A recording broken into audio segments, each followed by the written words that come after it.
آپ کو یاد ہوگا کہ شرم الشیخ میں ملاقات ہوئی تھی، اس کے بعد منموہن سنگھ پر بڑا پریشر آیا تھا، بہت بی جے پی کی طرف سے اور اپنے کانگریس پارٹی کی طرف. تو اس لیے آئی تھنک انڈیا کی جو لیڈرشپ ہے وہ ایک بولتے ہیں نا ایک اپنے سیلف امپوزڈ ایک باکس میں پھنس گئی ہے ابھی، اور وہ نہیں چاہتی کہ ڈائلاگ کو بڑھائے جب تک وہ انہوں نے جو ریڈ لائنز دیے ہیں کہ جی آپ ہینڈ اوور کریں ہمیں کچھ لوگ جو سسپیکٹڈ ہیں بمبے بلاسٹ میں، یا ان کے ٹھوس کارروائی کریں، جب تک وہ نہیں کریں گے تو ہم آگے بات نہیں بجاتے ہیں. لیکن بات یہ ہے کہ آپ دیکھیں ہمارے مسائل ایسے ہیں، پرٹیکولرلی ابھی جو واٹر ایشو ابھی آ گیا ہے، یہ اتنا بڑا ایک مسائل ہے، ہمیں بات کرنا بڑا ضروری ہے. ٹیررزم پر جس طرح سے آپ نے کہا کہ ان کا بہت زیادہ فوکس ہوتا ہے، اب آپ کہہ رہے ہیں کہ جو واٹر کا ایشو وہ بھی بہت زیادہ امپورٹنٹ ہو گیا ہے، تو کیا اب لگتا ہے کہ چونکہ ایک مسئلہ اور آ گیا ہے تو شاید بھارت کی طرف سے اب اس قسم کی ہچکچاہٹ کا مظاہرہ نہ ہو بات چیت شروع کرنے میں؟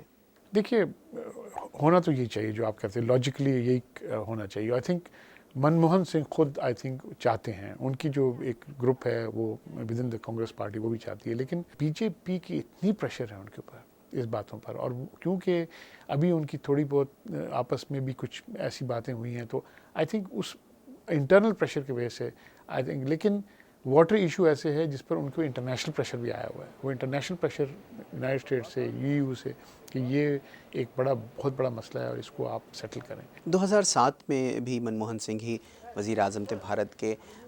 خورشید محمود قصوری جو پاکستان کے سابق وزیر خارجہ ہیں، انہیں انڈین میڈیا میں کوٹ کیا جا رہا ہے کہ اس وقت کوئی ایک سیکرٹ پلان طے ہو گیا تھا جس کے تحت کشمیر کو ڈی ملٹرائز کیا جانا تھا، اسے اٹانومی دی جانی تھی.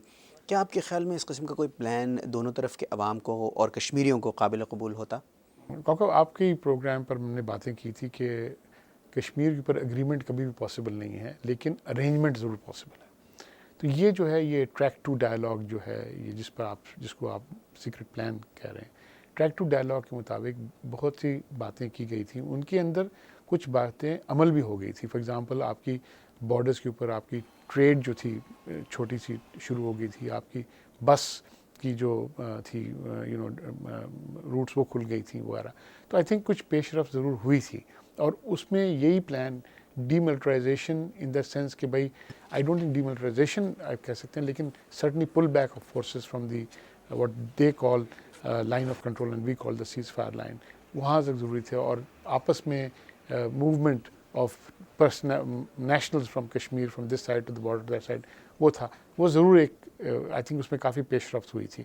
وہ بات آئی تھنک قصوری صاحب جو کرتے ہیں وہ ٹھیک کرتے ہیں، لیکن اس کی کیا کمپلیٹ ریمیفیکیشن تھیں، اس کی کیا موڈیلٹیز تھیں، آئی تھنک وہ ہمیں آئی تھنک کمپلیٹلی کبھی بھی کلیئر نہیں ہوا ہے.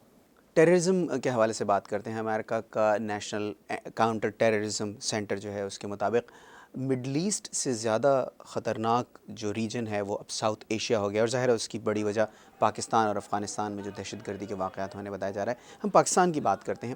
کیا وجہ ہے کہ اتنے اقدامات کے باوجود پاکستان میں دہشت گردی کا سلسلہ جو ہے وہ رک نہیں رہا؟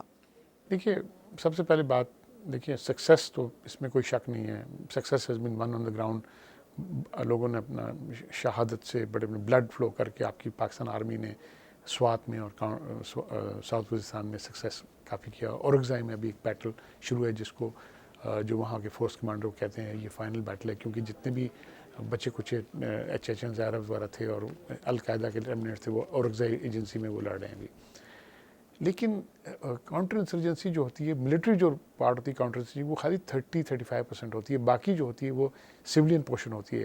اس کے اندر امپلائمنٹ ہوتی ہے، اپرچونیٹیز ہوتی ہے، اس کے اندر اکنامک اپرچونیٹیز ہوتی ہے، اس کے اندر ایجوکیشنل اپرچونیٹی، اس کی کچھ توجہ نہیں ہے. دوسری بات یہ کہ کاؤنٹر ٹیررزم کے لیے آپ کو ایک سپریٹ وہ کرنا پڑتا ہے، اس کی طرف کوئی بھی پیش رفت نہیں ہوئی ہے. تو آئی تھنک اگر آپ کاؤنٹر انسرجنسی میں سکسیزفل بھی ہو جائیں گے، کاؤنٹر ٹیررزم آپ نہیں کریں گے، تو آپ واپس اسکوائر ون پر پہنچ جائیں گے. اکرام سہگل صاحب آپ کو بہت بہت شکریہ. بہت بہت شکریہ جی.